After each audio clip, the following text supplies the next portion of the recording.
வணக்கம். இன்றைய நாளில் நிகழ்ந்த செய்திகளை விரைவாக பார்க்க இருக்கிறோம். இது காவிரி எக்ஸ்பிரஸ். வழங்குவதற்காக நான் சாந்திலட்சுமி, பாக்கியலட்சுமி. மாட்டிறைச்சிக்கு எதிரான மத்திய அரசின் உத்தரவை கண்டித்து சென்னையில் நாளை திமுக செயல் தலைவர் ஸ்டாலின் தலைமையில் ஆர்ப்பாட்டம் நடைபெறவுள்ளது. கடந்த 26ஆம் தேதி நாடு முழுவதும் மாடுகளை இறைச்சிக்காக விற்க தடை என மத்திய அரசு அறிவிப்பு வெளியிட்டது. இதையடுத்து இந்தியா முழுவதும் உள்ள பல்வேறு எதிர்க்கட்சி தலைவர்கள் மாட்டிறைச்சி குறித்து உத்தரவிற்கு எதிர்ப்பு தெரிவித்து வருகின்றனர். இந்நிலையில் மாட்டிறைச்சி தடை சிறுபான்மையினருக்கு எதிரான செயல் என்றும் மத்திய அரசின் அதிகார அத்துமீறல் எனவும் திமுக செயல் தலைவர் ஸ்டாலின் கண்டனம் தெரிவித்தார். இதைத் தொடர்ந்து மாட்டிறைச்சி குறித்த உத்தரவிற்கு எதிராக நாளை சென்னை மாவட்ட ஆட்சியர் அலுவலகம் முன்பு திமுக கண்டன ஆர்ப்பாட்டம் நடத்தவுள்ளது. மு.க. ஸ்டாலின் தலைமையில் நடைபெறும் இந்த ஆர்ப்பாட்டத்தில் திமுகவின் முக்கிய நிர்வாகிகள் பங்கேற்க உள்ளனர். மாட்டிறைச்சிக்கு மத்திய அரசு விதித்துள்ள தடையால் நாடு முழுவதும் பால் உற்பத்தி குறையும் என பால் உற்பத்தியாளர் சங்க தலைவர் செங்கோட்டிவேல் தெரிவித்துள்ளார். இது தொடர்பாக சேலத்தில் செய்தியாளர்களை சந்தித்த அவர், மத்திய அரசின் அறிவிப்பால் முதிர்ச்சியடைந்த மாடுகள் மற்றும் இறந்த மாடுகள் வீணாகும் என தெரிவித்துள்ளார். மாடுகள் பால் கறவையை நிறுத்திவிட்டால் அதற்கு தீவனம் செய்யும் செலவு விவசாயிகளுக்கு சுமையாக அமையும் என்றும், இறந்த மாடுகளை புதைக்கவோ முடியும் என்றும் அவர் கேள்வி எழுப்பியுள்ளார். பாரதிய ஜனதாவுடன் மோதுவது பாறையுடன் மோதுவதற்கு சமம் என பாஜக தேசிய தலைவர் அத்வானி தெரிவித்துள்ளார். தமிழக விவசாயிகள் டெல்லியில் போராட்டம் நடத்தி வந்த நிலையில் எதிர்க்கட்சித் தலைவர் மு.க. ஸ்டாலின் அனைத்துக் கட்சி கூட்டத்தையும் கூட்டி ஆலோசனை நடத்தினார். அப்போது டெல்லியில் பிரதமர் மோடியை நேரில் சந்தித்து முறையிடுவதென தீர்மானம் நிறைவேற்றப்பட்டது. இதைத் தொடர்ந்து பிரதமரை சந்திக்க திமுக தரப்பில் நேரம் கேட்கப்பட்டது. இதுநாள் வரை மு.க. ஸ்டாலினை சந்திக்க பிரதமர் நேரம் ஒதுக்கவில்லை. ஆனால் பன்னீர்செல்வம் அணியினரை சந்தித்து பிரதமர் பேசினார். இந்த சந்திப்பு ஊடகத்தில் கடும் விவாத பொருளாக மாறியது. இதையடுத்து பிரதமர் மோடியையும் மத்திய அரசையும் மு.க. ஸ்டாலின் கடுமையாக விமர்சித்து வருகிறார். இந்த விமர்சனம் குறித்து பாஜக தேசிய செயலாளர் எச். ராஜா தனது ட்விட்டர் பக்கத்தில் எச்சரிக்கும் தோணியில் கருத்து தெரிவித்துள்ளார். அந்த பதிவில் ஸ்டாலின் பொய் பேசுவதை நிறுத்தினால் பிரதமரை சந்திக்க நேரம் வாங்கி தருகிறேன் என்று குறிப்பிட்டுள்ளார். மேலும் பாரதிய ஜனதாவுடன் மோதுவது பாறையுடன் மோதுவதற்கு சமம் என்றும் அவர் எச்சரிக்கை விடுத்துள்ளார். முக்கியமாக திருமாவளவன், சீமான் ஆகியோர் கலவர புத்தியுடன் செயல்படுகின்றனர் என்று அவர் தெரிவித்துள்ளார். கொடநாடு எஸ்டேட் காவலாளி கொலை வழக்கில் தேடப்பட்டு வந்த மேலும் ஒருவர் கைது செய்யப்பட்டார். நீலகிரி மாவட்டத்தில் உள்ள கொடநாடு எஸ்டேட்டில் காவலாளியாக பணியாற்றி வந்த ஓம் பகதூர் மர்ம நபர்களால் கடந்த ஏப்ரல் மாதம் 24ஆம் தேதி கொலை செய்யப்பட்டார். மறைந்த முன்னாள் முதலமைச்சர் ஜெயலலிதாவின் கை கடிகாரங்கள் உள்ளிட்ட சில பொருட்களும் எஸ்டேட்டில் இருந்து கொள்ளையடிக்கப்பட்டன. இது தொடர்பாக வழக்கு பதிவு செய்து விசாரணை மேற்கொண்ட போலீசார் 11 பேரை தேடி வந்தனர். இதையடுத்து வழக்கில் முக்கிய குற்றவாளியாக போலீசாரால் தேடப்பட்ட கனகராஜ் ஏப்ரல் 28இல் சாலை விபத்தில் உயிரிழந்தார். கனகராஜின் நண்பரும் வழக்கில் 2வது குற்றவாளியுமான சயன் ஏப்ரல் 29இல் கார் விபத்தில் சிக்கி படுகாயமடைந்தார். அதே சமயம் சயனின் மனைவி வேணுப்பிரியா, மகள் நீது ஆகியோர் சம்பவ இடத்திலேயே உயிரிழந்தனர். இது தொடர்பாக 7 பேர் கைது செய்யப்பட்டு சிறையில் அடைக்கப்பட்டுள்ள நிலையில் கேரளாவை சேர்ந்த மேலும் ஒருவர் கைது செய்யப்பட்டுள்ளார். மோரா புயலால் தமிழகத்திற்கு எந்த பாதிப்பும் இல்லை என சென்னை வானிலை ஆய்வு மையம் தெரிவித்துள்ளது. இது தொடர்பாக சென்னை வானிலை வெளியிட்டுள்ள அறிவிப்பில், தெற்கு அரபிக்கடல் பகுதியில் உருவாக்கியுள்ள காற்றழுத்தம் வலுப்பெற்றுள்ளதால் கேரளாவில் தென்மேற்கு பருவமழை நாளை தொடங்க வாய்ப்புள்ளதாக தெரிவித்துள்ளது. அத்துடன் வங்கக்கடல் பகுதியில் உருவாக்கியுள்ள மோரா புயல் நாளை முற்பகல் மேற்கு வங்க பகுதியில் கரையை கடக்கும் என்றும், தமிழகத்தில் அடுத்த 24 மணி நேரத்தை பொறுத்தவரையில் ஒரு சில உள் மாவட்டங்களில் கோடை மழை பெய்யும் எனவும் தெரிவிக்கப்பட்டுள்ளது. முன்னதாக வங்கக்கடலில் நிலை கொண்டிருந்த குறைந்த காற்றழுத்த தாழ்வு மண்டலம் மோரா என்ற புயலாக மாறியுள்ளதால் கடலூர், நாகை, புதுச்சேரி, எண்ணூர் மற்றும் பாம்பன் ஆகிய துறைமுகங்களில் 2ஆம் எண் புயல் எச்சரிக்கை கூண்டு ஏற்றப்பட்டுள்ளது. மேலும் தூத்துக்குடி துறைமுகத்தில் 1ஆம் எண் புயல் எச்சரிக்கை கூண்டு ஏற்றப்பட்டுள்ளது. தமிழகம் முழுவதும் செயல்பட்டு வந்த மின்னணு பொது சேவை மையங்கள் மூடப்படுவதற்கு பாமக இளைஞரணி தலைவர் அன்புமணி ராமதாஸ் கண்டனம் தெரிவித்துள்ளார். இது தொடர்பாக அவர் வெளியிட்டுள்ள அறிக்கையில், பொது சேவை மையங்கள் மக்களின் தேவைகளை நேரடியாக நிறைவேற்றுவதாகவும் அரசு துறைகளில் ஊழலை ஒழிப்பதில் முதன்மை வகிப்பதாகவும் கூறியுள்ளார். பொது சேவை மையங்கள் மூலம் சாதி சான்று, வருமான சான்று உள்ளிட்ட 60 வகையான சான்றிதழ்கள் வழங்கப்பட்டதாகவும் அதனால் மக்கள் பெரிதும் பயனடைந்ததாகவும் அவர் குறிப்பிட்டுள்ளார். மக்கள் நலனுக்காக ஜெயலலிதா திறந்த பொது சேவை மையங்களை எடப்பாடி பழனிசாமி மூடுவது கண்டனத்திற்குரியது என்றும் அவர் தெரிவித்துள்ளார். பொது சேவை மையங்களை மூட வருவாய்த்துறை அதிகாரிகள் கட்டாயப்படுத்துவது குறித்து தமிழக அரசு இதுவரை விளக்கம் அளிக்கவில்லை என்றும் அன்புமணி ராமதாஸ் சுட்டிக்காட்டியுள்ளார். மேலும் தமிழகம் முழுவதும் செயல்பட்டு வந்த பொது சேவை மையங்களை மேம்படுத்தி அரசு செயல்படுத்த வேண்டும் எனவும் அவர் வலியுறுத்தியுள்ளார். ஆன்லைனில் மருந்துகள் விற்கப்படுவதை கண்டித்து தமிழ்நாடு மருந்து வணிகர்கள் சங்கம் சார்பில் நாளை முழு கடையடைப்பு போராட்டம் நடத்தப்படும் என அறிவிக்கப்பட்டுள்ளது. ஆன்லைனில் இருந்த இடத்தில் இருந்தே பலவிதமான பொருட்கள் வாங்கும் பழக்கம் அதிகரித்து வரும் நிலையில் தற்போது மருந்துகளும் ஆன்லைனில் விற்பனைக்கு வந்துள்ளது. இப்படி விற்பனை செய்யும் பல நிறுவனங்கள் முறையான அனுமதிகள் பெறாமல் செயல்படுவதாக மருந்து வணிகர்கள் சங்கம் குற்றம் சாட்டியுள்ளது. இது தொடர்பாக பலமுறை புகார் அளித்தும் எந்த நடவடிக்கையும் இதுவரை எடுக்கவில்லை என்று கூறப்படுகிறது. இதனால் ஆன்லைனில் மருந்துகள் விற்பனை செய்யப்படுவதற்கு எதிராக மருந்து விற்பனை வணிகர்கள் நாளை கடையடைப்பு போராட்டத்தில் ஈடுபட உள்ளதாக அறிவித்துள்ளனர். மருத்துவ காப்பீடு திட்டம் காரைக்கால் பிராந்தியத்தில் முன்னோடி திட்டமாக 6 மாதங்களுக்கு செயல்படுத்தப்படும் என்று புதுச்சேரி அரசு தெரிவித்துள்ளது. புதுச்சேரி சட்டப்பேரவை இன்று கூடியதும் மருத்துவ காப்பீடு திட்டம் குறித்து காங்கிரஸ் கொறடா அனந்தராமன் சுகாதார காப்பீடு திட்டத்தை கொண்டுவர தயக்கம் இருப்பது ஏன் என கேட்டார். அதற்கு பதிலளித்த முதலமைச்சர் நாராயணசாமி இத்திட்டத்தை நிறைவேற்றுவது தொடர்பாக பரிசீலிக்கப்பட்டு நடவடிக்கை எடுக்கப்படும் என்றும் திட்டத்தின் முதற்கட்டம் காரைக்காலில் தொடங்கப்படும் என்றும் தெரிவித்தார். தொடர்ந்து பேசிய அவர் காப்பீடு நிறுவனங்களுக்கு லாபமா பயனாளிகளுக்கு பயனாக உள்ளதா என ஆராய்ந்து முடிவெடுக்கப்படும் என்றார். உலக புகழ்பெற்ற திருவாரூர் தியாகராஜர் கோயிலில் அழித்தேரோட்டம் வெகு விமர்சையாக தொடங்கியது. ஆசியாவிலேயே மிகப்பெரிய தேரினை வடம் பிடித்து இழுக்க தமிழகம் முழுவதும் இருந்து பல்லாயிரக்கணக்கான பக்தர்கள் திருவாரூரில் குவிந்தனர். அமைச்சர் காமராஜ், ஆட்சியர் நிர்மல்ராஜ் தேரை வடம் பிடித்து இழுத்து தொடங்கி வைத்தனர். இதனையடுத்து ஆர்ரா தியாகேசா என கோஷங்கள் முழங்க பக்தர்கள் ஆழி தேரோட்டத்தை இழுத்து மகிழ்கின்றனர். இம்முறை திருவாரூர் தேருக்கு டிஸ்க் பிரேக் பொருத்தப்பட்டிருந்தது. எண்கோண வடிவமாக அமைந்துள்ள இந்த தேர் குறுக்கு வெட்டு தோற்றத்தில் 20 பட்டைகளாக காணப்படுகின்றன. அலங்கரிக்கப்பட்ட இந்த தேரின் உயரம் 96 அடியாகவும் அலங்கரிக்கப்படும் போது இதன் எடை 350 டன் என்றும் கூறப்படுகிறது. கேரளாவில் இளைஞர் காங்கிரஸ் நடுரோட்டில் கன்றுக்குட்டியை வெட்டி போராட்டத்தில் ஈடுபட்டதற்கு காங்கிரஸ் துணைத் தலைவர் ராகுல் காந்தி கடும் கண்டனம் தெரிவித்துள்ளார். கேரள மாநிலம் கண்ணூர் பகுதியில் இளைஞர் காங்கிரஸ் கட்சி நிர்வாகிகள் மாட்டிறைச்சியை தடை என்ற அறிவிப்பிற்கு எதிர்ப்பு தெரிவித்து கன்றுக்குட்டி ஒன்றை பொது இடத்தில் வெட்டி கொன்று மாட்டிறைச்சியாக சமைத்து சாப்பிட்டனர். இதையடுத்து இளைஞர் காங்கிரஸ் நிர்வாகிகள் மீது போலீசார் வழக்கு பதிவு செய்து விசாரணை மேற்கொண்டு வருகின்றனர். இந்நிலையில் இதுகுறித்து ட்விட்டரில் கருத்து பதிவு செய்துள்ள ராகுல் காந்தி கேரளாவில் என்ன நடக்கிறது என்றும் இந்த சம்பவம் தன் மனதை புண்படுத்தியுள்ளதாகவும் கூறியுள்ளார். மேலும் இது காட்டுமிராண்டித்தனமான செயல், இதை ஏற்க முடியாது என கூறியுள்ள அவர் இதற்கு கடும் கண்டனத்தையும் தெரிவித்துள்ளார். பிரதமர் நரேந்திர மோடி 6 நாள் பயணமாக ஐரோப்பிய நாடுகளுக்கு இன்று புறப்படுகிறார். டெல்லியிலிருந்து கிளம்பும் பிரதமர் நரேந்திர மோடி முதலில் ஜெர்மனி செல்கிறார். அங்கு ஜெர்மன் பிரதமர் ஏஞ்சலா மெர்க்கலை சந்திக்கிறார். இந்த சந்திப்பின் போது இரு நாடுகளுக்கும் இடையில் முக்கியமான ஒப்பந்தங்கள் கையெழுத்தாக உள்ளதாக கூறப்படுகிறது. இதையடுத்து ஸ்பெயின் செல்லும் பிரதமர் அந்நாட்டின் பிரதமர் மரினோவை சந்திக்கிறார். இதைத் தொடர்ந்து ரஷ்யாவின் பீட்டர்ஸ்பர்க் நகரில் நடக்கும் இந்தியா ரஷ்யா உச்சி மாநாட்டில் பங்கேற்கிறார். அதில் ரஷ்ய அதிபர் புதின் கலந்து கொள்கிறார். மேலும் ஜூன் 2ஆம் தேதி நடக்கும் பொருளாதார மாநாட்டிலும் மோடி கலந்து கொள்கிறார். இதையடுத்து பிரான்ஸ் செல்லும் பிரதமர் புதிதாக தேர்ந்தெடுக்கப்பட்ட அதிபர் இமானுவேல் மக்ரானை சந்திக்கிறார். இதையடுத்து அவர் நாடு திரும்புகிறார். மனிதர்களை விண்வெளிக்கு அனுப்பும் நோக்குடன் ஜூன் 5ஆம் தேதி ராக்கெட்டை விண்ணில் செலுத்த இஸ்ரோ திட்டமிட்டுள்ளது. GSLV Mk3 எனப்படும் ராக்கெட் மூலம் விண்வெளிக்கு மனிதர்களை அனுப்ப இஸ்ரோ திட்டமிட்டுள்ளது. இதற்காக சுமார் 200 யானைகள் எடை கொண்ட GSLV Mk3 என்ற ராக்கெட்டை ஜூன் முதல் வாரத்தில் விண்ணில் ஏவப்பட உள்ளதாக தற்போதைய தகவல்கள் வெளியாகியுள்ளன. மேலும் இந்த ராக்கெட்டை 4 டன் எடை கொண்ட செயற்கைக்கோளை விண்வெளிக்கு அனுப்பும் திறன் கொண்டதாக அமைக்கப்பட்டுள்ளது. இதன் மூலம் 3 பேரை விண்வெளிக்கு ஆய்வு நிலையத்திற்கு அனுப்ப இஸ்ரோ திட்டமிட்டுள்ளது. இந்த திட்டம் வெற்றியடைந்தால் அடுத்த 10 ஆண்டுகளில் அமெரிக்கா, ரஷ்யா, சீனா ஆகிய நாடுகளை தொடர்ந்து விண்வெளிக்கு வீரர்களை அனுப்பும் திறன் கொண்ட 4வது நாடாக இந்தியா திகழும். இதனிடையே பலமுறை சோதனைகள் நடைபெற்ற பின்னரே மனிதர்களை விண்வெளிக்கு அனுப்பும் திட்டம் முழுமையாக நடைமுறைப்படுத்தப்படும் என இஸ்ரோ விஞ்ஞானிகள் தெரிவித்துள்ளனர். பதன்கோட் விமானப்படை தளம் அருகே மர்மப்பை ஒன்று கண்டுபிடிக்கப்பட்டதால் பரபரப்பு ஏற்பட்டது. பஞ்சாப் மாநிலத்தில் உள்ள பதன்கோட் விமானப்படை தளம் அருகே சந்தேகத்திற்கு உரிய வகையில் மர்மப்பை ஒன்று கிடந்துள்ளது. இதையடுத்து அப்பகுதிக்கு விரைந்த போலீசார் பையை திறந்து பார்த்தனர். அப்போது பையில் 3 ராணுவ உடைகள் இருந்தது தெரியவந்துள்ளது. மர்மப்பையில் ராணுவ உடைகள் இருந்ததை அடுத்து அங்கு பரபரப்பு ஏற்பட்டது. இதன் பின்னணியில் தீவிரவாதிகள் யாரேனும் இருக்கக்கூடுமோ என சந்தேகமடைந்த போலீசார் மாநிலம் முழுவதும் பாதுகாப்பை அதிகரித்துள்ளதோடு ரோந்து பணியையும் முடுக்கிவிட்டுள்ளனர். CBSE கல்விக் கொள்கையில் மத்திய அரசு தலையிடாது என மத்திய மனிதவள மேம்பாட்டுத்துறை அமைச்சர் பிரகாஷ் ஜவடேகர் தெரிவித்துள்ளார்.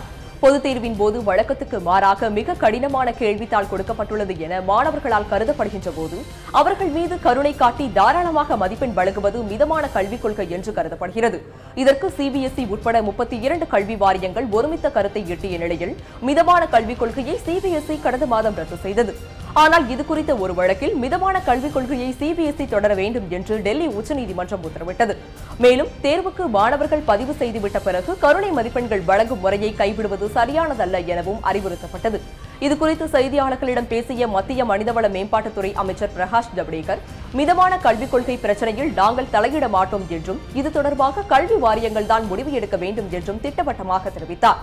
முன்னதாக மிதமான கல்விக் கொள்கையை பின்பற்றிதான் 12ஆம் வகுப்புக்கான தேர்வு முடிவுகளை சிபிஎஸ்இ நேற்று வெளியிட்டுள்ளது என்பது குறிப்பிடத்தக்கது. குல்பூஷன் ஜாதவிற்கு உடனடியாக தூக்கு தண்டனையை நிறைவேற்ற வேண்டும் என பாகிஸ்தான் உச்சநீதிமன்றத்தில் மனு தாக்கல் செய்யப்பட்டுள்ள சம்பவம் பெரும் அதிர்ச்சியை ஏற்படுத்தியுள்ளது. இந்தியாவை சேர்ந்த கடற்படை அதிகாரியான குல்பூஷன் ஜாதவ் பாகிஸ்தானுக்கு எதிராக உளவு பார்த்ததாக குற்றம் சாட்டிய அந்நாட்டு ராணுவ நீதிமன்றம் ஜாதவிற்கு தூக்கு தண்டனை விதித்து தீர்ப்பளித்தது. இதனைத் தொடர்ந்து இந்திய அரசு சார்பில் சர்வதேச நீதிமன்றத்தின் உதவி கோரப்பட்டது. இதையடுத்து வழக்கை விசாரித்த சர்வதேச நீதிமன்றம் மறு உத்தரவு வரும் வரை தூக்கு தண்டனையை நிறைவேற்றக்கூடாது என பாகிஸ்தானுக்கு தடை விதித்து உத்தரவிட்டிருந்தது. இந்நிலையில் பாகிஸ்தானின் முன்னாள் செனட் தலைமை வழக்கறிஞரான ஃபரூக் நாயக் குல்பூஷன் ஜாதவின் தூக்கு தண்டனையை உடனடியாக நிறைவேற்ற வேண்டும் என பாகிஸ்தான் உச்சநீதிமன்றத்தில் மனு தாக்கல் செய்துள்ளார். அந்த மனுவில் சர்வதேச நீதிமன்றத்தின் உத்தரவு பாகிஸ்தானின் உள்நாட்டு சட்டத்தை எந்தவிதத்திலும் கட்டுப்படுத்தாது என்றும் குறிப்பிட்டிருந்தார். காஷ்மீரில் கல்வீச்சு சம்பவங்கள் ஓய்ந்தால் மட்டுமே பேச்சுவார்த்தை நடத்தப்படும் என்று பாஜக தேசிய தலைவர் அமித்ஷா தெரிவித்துள்ளார். காஷ்மீரில் ஹிஸ்புல் முஜாஹிதீன் அமைப்பை சேர்ந்த புர்ஹான் வானி கொல்லப்பட்டது முதல் வன்முறை சம்பவங்கள் அங்கு தொடர்ந்து நடைபெற்று வருகிறது. இதனால் ராணுவத்தினர் மீது கற்கள் வீசப்படுவதும் அதற்கெதிராக ராணுவத்தினர் பெல்லட் குண்டுகளை பயன்படுத்தப்படுவதும் அங்கு தொடர்ந்து நடைபெற்று வருகிறது. இந்நிலையில் மத்திய அரசு காஷ்மீரில் உள்ள ராணுவத்தினருக்கு பதற்றமான சூழலை சமாளிக்க முழு சுதந்திரம் அளித்துள்ளதாக கூறப்படுகிறது. இதனிடையே காஷ்மீர் பிரச்சினை குறித்து செய்தியாளர்களை சந்தித்த பாஜக தேசிய தலைவர் அமித்ஷா, காஷ்மீரில் கல்வீச்சு சம்பவங்கள் ஓய்ந்தால் மட்டுமே பேச்சுவார்த்தை நடத்தப்படும் என்றார். வன்முறை சம்பவங்கள் முடிவுக்கு வந்ததும் பேச்சுவார்த்தைக்கான சூழல் ஏற்படுத்தப்படும் என்றும் அவர் கூறினார். மேலும் போராட்டக்காரர்கள் கற்களை வீசிக் கொண்டிருக்கும் போது ராணுவம் அவர்களுக்கு மலர்களை திருப்பிக் கொடுக்க முடியாது என்றும் ஆவேசமாக கூறினார். இந்த சூழலை போராட்டக்காரர்கள் புரிந்து கொள்ள வேண்டும் என்றும் அமித்ஷா எச்சரித்தார். இலங்கையில் பெய்து வரும் கனமழையால் உயிரிழந்தோரின் எண்ணிக்கை 146ஆக அதிகரித்துள்ளதாக அந்நாட்டு பேரிடர் மீட்பு குழுவினர் தெரிவித்துள்ளனர். இலங்கையில் கனமழை மற்றும் வெள்ளப்பெருக்கினால் ஏற்பட்டுள்ள நிலச்சரிவுகளால் களுத்துறை, ரத்தினபுரி, மாத்துரை, கேகாலை மற்றும் கம்பகா ஆகிய மாவட்டங்கள் உட்பட 15க்கும் மேற்பட்ட மாவட்டங்களில் கடுமையான வெள்ளப்பெருக்கு ஏற்பட்டுள்ளது. இதில் சிக்கி உயிரிழந்தோர் எண்ணிக்கை அதிகரித்துக் கொண்டே வருவதாக தெரிவித்த பேரிடர் மீட்புக் குழுவினர் இதுவரை 146 பேர் இறந்துள்ளதாக தெரிவித்தனர். மேலும் 100க்கும் அதிகமானோர் மாயமாகியுள்ள நிலையில் 50,000க்கும் மேற்பட்ட குடும்பங்களை சேர்ந்த சுமார் 2 லட்சத்துக்கும் மேற்பட்டவர்கள் பாதிக்கப்பட்டுள்ளதாக தெரிவித்தனர். இதனைத் தொடர்ந்து இலங்கையின் முப்படை வீரர்கள் உட்பட 1000க்கும் அதிகமானோர் மீட்பு மற்றும் நிவாரண பணிகளை தற்போது மேற்கொண்டு வருகின்றனர். மேலும் மீனவர்கள் கடலுக்கு செல்ல வேண்டாம் என்றும் இலங்கை அரசால் அறிவுறுத்தப்பட்டுள்ளது. திமுக தலைவர் கருணாநிதியின் வைர விழா நிகழ்ச்சிக்கான முன்னேற்பாட்டு பணிகள் தொடங்கியுள்ளன.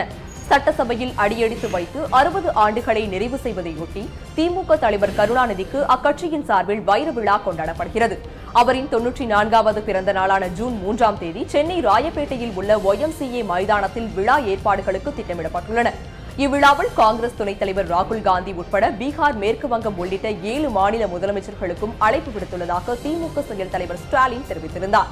அரசியல் முக்கியத்துவம் வாய்ந்த இந்த விழா நடைபெற இன்னும் சில தினங்களே உள்ள நிலையில் விழா ஏற்பாட்டு பணிகளை ஸ்டாலின் உள்ளிட்ட திமுக முக்கிய தலைவர்கள் இன்று ஆய்வு செய்தனர். கூடலூரில் மருத்துவ குணம் நிறைந்த வெண்ணெய் பழத்தை சாகுபடி செய்வதில் விவசாயிகள் ஆர்வம் காட்டி வருகின்றனர். கூடலூரை அடுத்துள்ள ஓவேலி மற்றும் பந்தலூர் பகுதிகளில் பட்டர் ஃப்ரூட் எனப்படும் வெண்ணெய் பழங்களை பெருமளவில் விவசாயிகள் பயிரிட்டுள்ளனர். ஆண்டுக்கு ஒரு முறை மட்டும் காய்க்கக்கூடிய இந்த பழத்தில் மாவுச்சத்து அதிகமாக நிறைந்துள்ளது. கேரளாவில் முக்கிய உணவாக பயன்படும் இப்பழமானது கேன்சர் போன்ற கொடிய நோய்களுக்கு அருமருந்தாக பயன்படுகிறது. இவ்வகை பழங்கள் கிலோ ஒன்றுக்கு 50 ரூபாய்க்கு விற்பனை ஆவதால் விவசாயிகள் மகிழ்ச்சி அடைந்துள்ளனர். மேலும் வெண்ணெய் பழங்கள் சாகுபடியில் நோய் தொற்றை கட்டுப்படுத்த அரசு தோட்டக்கலைத்துறை நடவடிக்கை எடுக்க வேண்டும் என விவசாயிகள் கோரிக்கை விடுத்துள்ளனர். சுத்திகரிக்கப்பட்ட குடிநீர் நிறுவனங்களை அரசு மூடி வருவதை கண்டித்து குடிநீர் நிறுவனங்களின் சங்கங்கள் காலவரையற்ற வேலைநிறுத்த போராட்டத்தில் ஈடுபட்டு வருகின்றன. சென்னை உட்பட தமிழகத்தின் பல்வேறு பகுதிகளில் செயல்பட்டு வந்த சுத்திகரிப்பு குடிநீர் வழங்கும் ஆலைகளை தமிழக அரசு தற்போது மூடி வருகின்றது. எனவே இதனை கண்டிக்கும் விதமாக தமிழ்நாடு, சென்னை, காஞ்சிபுரம், திருவள்ளூர் ஆகிய 3 மாவட்டங்களைச் சேர்ந்த 350 நிறுவனங்கள் காலவரையற்ற வேலைநிறுத்த போராட்டத்தில் ஈடுபட்டுள்ளன. இதுகுறித்து செய்தியாளர்களிடம் பேசிய இச்சங்கத்தின் தலைவர் முரளி, கொக்கோ கோலா, பெப்சி போன்ற நிறுவனங்கள் எந்தவித கட்டுப்பாடுமின்றி நிலத்தடி நீரை உறிஞ்சி வரும் நிலையில் பொதுமக்களின் அடிப்படை தேவையான குடிநீரை வழங்கும் நிறுவனங்களை மூடுவதை அரசு கைவிட வேண்டும் என்று கேட்டுக் கொண்டார்.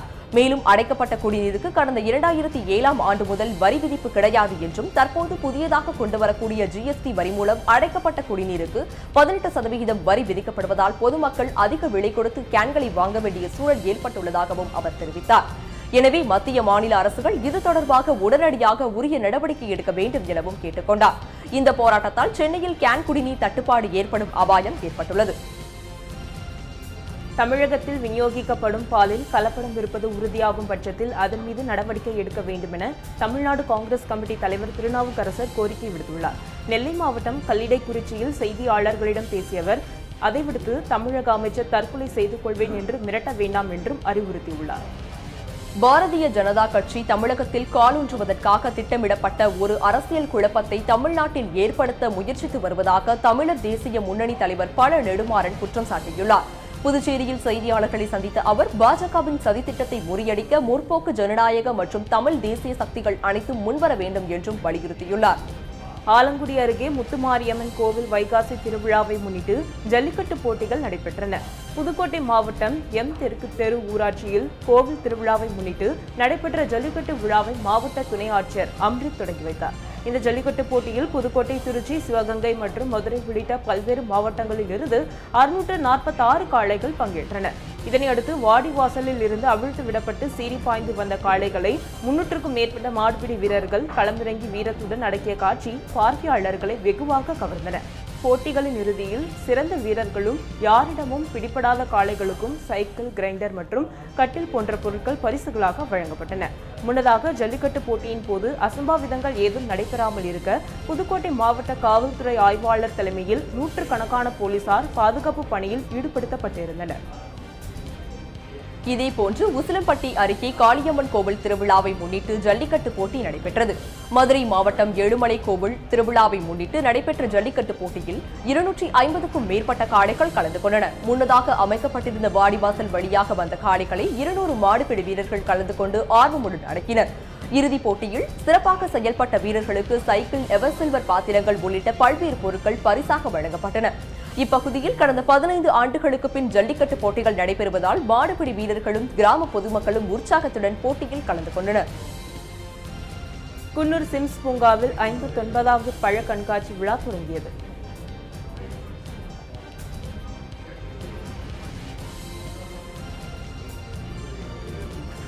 குன்னூர் சிம்ஸ் பூங்காவில் 59வது பழ கண்காட்சி விழா கோலாகலமாக தொடங்கப்பட்டு நடைபெற்று வருகின்றது. தமிழகத்தின் புகழ்பெற்ற சுற்றுலா தலங்களுள் ஒன்றான நீலகிரி மாவட்டத்தின் குன்னூரில் கோடை சீசன் விழா நடைபெற்று வருகின்றது. இதன் இறுதி நிகழ்ச்சியாக அங்குள்ள சிம்ஸ் பூங்காவில் பழ கண்காட்சி நேற்று தொடங்கியது. இதனை முன்னிட்டு பூங்கா நுழைவு வாயிலில் பல்வேறு பழங்களால் பிரம்மாண்டமான கோபுரம் அமைக்கப்பட்டிருந்தது. இதனை மாவட்ட ஆட்சித்தலைவர் சங்கர் ரிப்பன் வெட்டி துவக்கி வைத்தார். இதனையடுத்து பூங்காவின் உட்புறம் ராட்சத வடிவில் திராட்சைகளால் அலங்கரிக்கப்பட்ட வாடிவாசலில் ஜல்லிக்கட்டு காளையை அடக்கும் வீரரை போன்ற உருவம் தத்ரூபமாக காட்சிப்படுத்தப்பட்டிருந்தது. இதேபோன்று திராட்சை தோள்களால் வடிவமைக்கப்பட்டிருந்த காட்டு மாடு, கன்னி ஆடு ஆகியவையும், திராட்சை மற்றும் பப்பாளியால் அலங்கரிக்கப்பட்டிருந்த காங்கேயம் காளை மற்றும் ஆரஞ்சு தோல் ஆகியவற்றால் செய்யப்பட்ட காட்டு மாடு, சிவப்பு ஆடு உள்ளிட்ட பல்வேறு வடிவங்கள் வன விலங்குகளை பாதுகாக்கும் விழிப்புணர்வை பொதுமக்களிடம் ஏற்படுத்தும் வகையில் காட்சிக்கு வைக்கப்பட்டிருந்தன. வால்பாறையில் பூங்கா மற்றும் படகு இல்லம் விரைவில் அமைக்க நடவடிக்கை எடுக்கப்படும் என உள்ளாட்சித்துறை அமைச்சர் SP வேலுமணி தெரிவித்துள்ளார். கோவை மாவட்டம் வால்பாறையில் கடந்த 2 நாட்களாக கோடை விழா நடைபெற்று வந்தது. இதன் நிறைவு நாளில் தமிழக உள்ளாட்சித்துறை அமைச்சர் SP வேலுமணி கலந்து கொண்டு அரங்கங்களை பார்வையிட்டார். இதையடுத்து கோவை மாவட்ட ஆட்சியர் ஹரிஹரன் தலைமையில் நடைபெற்ற விழாவில் பேசிய அமைச்சர் வேலுமணி, வால்பாறை மக்களின் நீண்ட நாள் கோரிக்கையான படகு இல்லம், தாவரவியல் பூங்கா ஆகியவை அமைக்க நடவடிக்கை மேற்கொள்ளப்பட்டு வருவதாக தெரிவித்தார். முன்னதாக விழாவில் 20 பயனாளிகளுக்கு பசுமை வீடு கட்ட திட்ட ஆணையும், 22 பயனாளிகளுக்கு முதியோர் ஓய்வூதியம் பெறுவதற்கான ஆணையும் வழங்கப்பட்டது குறிப்பிடத்தக்கது. இவ்விழாவில் பொள்ளாச்சி நாடாளுமன்ற உறுப்பினர் மகேந்திரன், வால்பாறை சட்டமன்ற உறுப்பினர் கஸ்தூரி வாசு உட்பட 100கணக்கான பொதுமக்கள் கலந்து கொண்டனர். கூடலூர் அருகே கிராமங்களை ஒட்டியுள்ள மேய்ச்சல் பகுதிகளில் சுற்றித் திரியும் காட்டு யானைகளை விரட்டும் பணியில் வனத்துறையினர் ஈடுபட்டனர். நீலகிரி மாவட்டம் குடலூரை சுற்றியுள்ள கிராம பகுதிகளில் யானைகளின் நடமாட்டம் அதிகரித்துள்ளதாக அப்பகுதி பொதுமக்கள் ஏற்கனவே தெரிவித்துள்ளனர். இந்நிலையில் பந்தலூரை அடுத்துள்ள சேரங்கோடு மற்றும் புளிவன்குண்டு ஆகிய கிராம பகுதிகளின் மேய்ச்சல் நிலங்களில் யானைகள் மற்றும் காட்டெருமைகள் முகாமிட்டிருந்தன. குறிப்பாக எருமைகள் இருக்கும் இடங்களில் யானைகளின் நடமாட்டம் இருக்காது என தெரிவித்த அப்பகுதி பொதுமக்கள் ஒரே இடத்தில் யானைகள் மற்றும் எருமைகள் ஒன்றாக மேய்ச்சலில் ஈடுபட்டு வருவது ஆச்சரியம் அளிப்பதாக தெரிவித்தனர். இதனையடுத்து தகவல் அறிந்து சம்பவ இடத்திற்கு வந்த வனத்துறையினர் பட்டாசுகள் வெடித்து யானைகளை அடர்ந்த வனப்பகுதிக்குள் துரத்தும் முயற்சியில் ஈடுபட்டனர். முன்னதாக இலங்கைக்கு உதவி செய்யும் விதமாக இந்தியா 3 கப்பல்களில் மீட்பு மற்றும் நிவாரணப் பொருட்களை அனுப்பியிருந்தது. இதனையடுத்து நிவாரணப் பொருட்களுடன் அந்நாட்டின் கொழும்பு துறைமுகத்தை அடைந்த இந்தியாவின் கப்பல்களில் ஒன்றான INS விர்ச் என்ற கப்பல் மூலம் உதவிகள் வழங்கப்பட்டுள்ளது குறிப்பிடத்தக்கது. கன்னியாகுமரி அருகே அழகர்புரத்தில் காவல்துறை மற்றும் தனியார் அமைப்புகள் சார்பில் மாணவ மாணவிகள் உட்பட பலருக்கு பாராசூட் பயிற்சிகள் அளிக்கப்பட்டன. ஆண்டுதோறும் இளைஞர்களிடையே தன்னம்பிக்கையினை ஊக்குவிக்கின்ற வகையில் கன்னியாகுமரி மாவட்டத்தில் பாராசூட் பயிற்சிகள் அளிக்கப்பட்டு வருகின்றன. அந்த வகையில் அங்குள்ள அழகப்பபுரத்தில் பொதுமக்கள் மற்றும் இளைஞர்கள் மத்தியில் விழிப்புணர்வினை ஏற்படுத்துகின்ற வகையில் தூத்துக்குடி மாவட்டத்தில் இருந்து வந்த சிறப்பு பயிற்சியாளர்களால் 30க்கும் மேற்பட்ட மாணவ மாணவிகள் மற்றும் இளைஞர்களுக்கு பாராசூட் பயிற்சிகள் அளிக்கப்பட்டன. இப்பயிற்சிகளில் கலந்து கொண்டவர்களுக்கு பாதுகாப்பு கவசம் மற்றும் உடைகள் அணிவிக்கப்பட்டு பயிற்சியில் ஈடுபடுத்தப்பட்டனர். இதனைத் தொடர்ந்து இந்த பயிற்சியின் மூலம் கிடைக்கும் சான்றிதழ்களை கொண்டு ராணுவம் மற்றும் விமானத்துறை பயணிகளுக்கு சேர சிறப்பு சலுகைகளும் வழங்கப்படுகின்றது. காற்றின் வேகத்தினை கருத்தில் கொண்டு ஒவ்வொரு ஆண்டும் அதற்கேற்ற நாட்களில் பாராசூட் பயிற்சிகள் வழங்கப்பட்டு வருகின்றது என்பது குறிப்பிடத்தக்கது. இத்துடன் இந்த செய்தி தொகுப்பு நிறைவு பெறுகிறது. நடுநிலையான செய்திகளை முழுமையாக அறிந்து கொள்ள பயணிப்போம் காவிரி நியூஸ் செய்திகளுடன். புதிய செய்திகளை அறிந்து கொள்ள kaverinews.tv என்ற இணையதளத்திலும் பார்க்கலாம். வணக்கம். நன்றி.